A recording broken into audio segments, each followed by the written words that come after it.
অনেক প্রয়োজনীয় একটি রেসিপি আজকে তৈরি করে দেখাবো। এটা কিন্তু আমাদের সবার বাড়িতেই কম বেশি দরকার হয়ে থাকে। একদম ঘরে থাকা কয়েকটি উপকরণ দিয়ে আজকে সয়া সস তৈরি করে দেখাবো। ভিডিওটি যদি শুরু করে থাকেন তাহলে একটি লাইক কমেন্ট ও শেয়ার করতে পারেন। তৈরি করার জন্য আমি চুলায় একটি প্যান বসিয়ে দিয়েছি।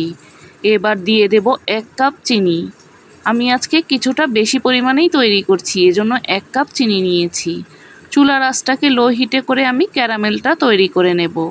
আপনারা যদি পরিমাণে কম তৈরি করতে চান তাহলে চিনির পরিমাণটা কমিয়ে নেবেন। ক্যারামেলটা কিন্তু এখন গলে গিয়েছে, দেখতে এই রকম হয়েছে।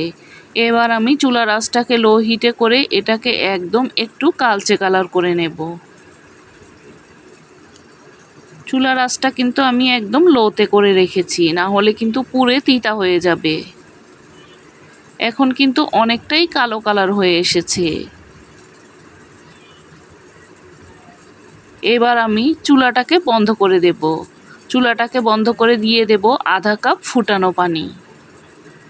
আমি এখানে আধা কাপ পানি দিয়েছি 1 কাপ চিনির জন্য। আমি যেহেতু বাড়িতে তৈরি করছি, একটু ঘন করেই আজকের সয়া সসটা তৈরি করব।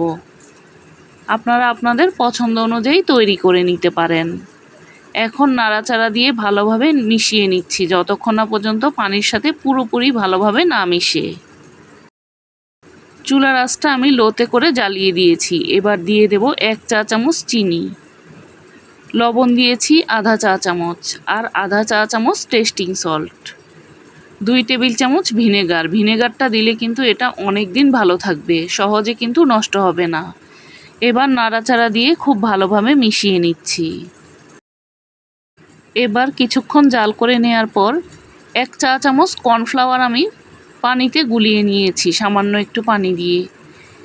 এবার এই সয়া সসের মিশ্রণটার সাথে কর্নফ্লাওয়ারটা দিয়ে দেব, যাতে একটু ঘন হয়। আপনারা যদি একদম ঘনটা করতে না চান তাহলে বাদ দিতে পারেন। এটা খুব বেশি ঘন হবে না, কারণ আমি পরিমাণে সামান্যই দিয়েছি।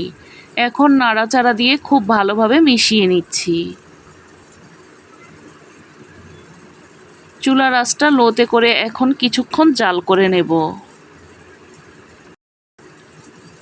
লবণের পরিমাণটা যদি কম মনে হয় তাহলে আরেকটু দিয়ে দিতে পারেন। আমার কাছে লবণের পরিমাণটা কম মনে হয়েছে, আমি এখানে আরও আধা চা চামচ লবণ দিয়েছি, কারণ সয়া সসের মধ্যে কিন্তু লবণ বেশি থাকে।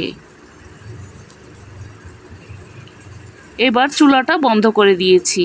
এখন ঠান্ডা করে নিয়ে তারপর দেখাচ্ছি। একদম ঠান্ডা করে নিয়ে তারপর আমি এটা পরিবেশন করে দেখাচ্ছি। দেখতে কিন্তু এই রকম ঘন হয়েছে। ঘনত্বটা দেখে নিশ্চয়ই বুঝতে পারছেন কেমন হয়েছে। একদম সহজ রেসিপিতে আজকে ঘরে থাকা মাত্র কয়েকটি উপকরণ দিয়ে সয়া সস তৈরি করে দেখিয়েছি।